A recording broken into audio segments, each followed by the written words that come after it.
բայց վերաբերում է Երևանի ամենափոքր վարչական շրջանին ու Բարաշենի աղբավայրին, որը մեծ սպառնալիք է դարձել բնապահպանական ոչ միայն ու բարաշենցիների, այլ մեր մայրաքաղաքի բոլոր բնակիչների համար։ Տասնամյակներ շարունակ ոչ մի հնարավոր միջոց չի ձեռնարկվել լուծելու այս խնդիրը։ Ուզում եմ իմանամ հետագայում հնարավոր կլինի ինչ-որ դա լինելու է մեր գլխավոր խնդիրը։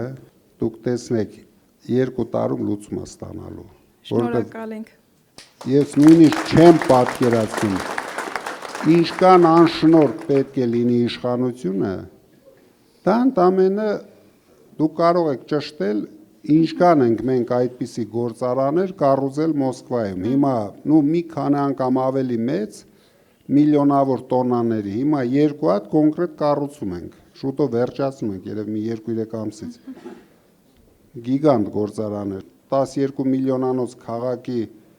աղբանոցների հարցը եթե մենք լուծում ենք, Նուբարաշենի հարցը մի մտածեք։ Ես նույնիսկ չեմ էլ հասկանում, եթե ուզում եք ես ձեզ գաղտնիք բացեմ, դա նույնիսկ շատ լավ բիզնես է։ Այո։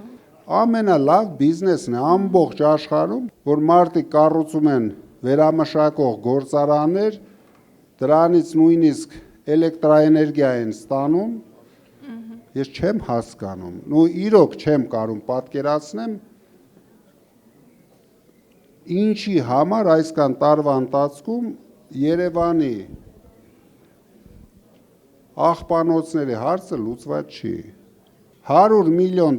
պատմություն է այդ հարցը լուծելը։ Ամբողջ երկրով այսքան տարիների ընթացքում Դավիթը 5 օրում էդիկ լուծի, հանգիստ է։ Շնորհակալ ենք շատ, պարոն Կարապետյան։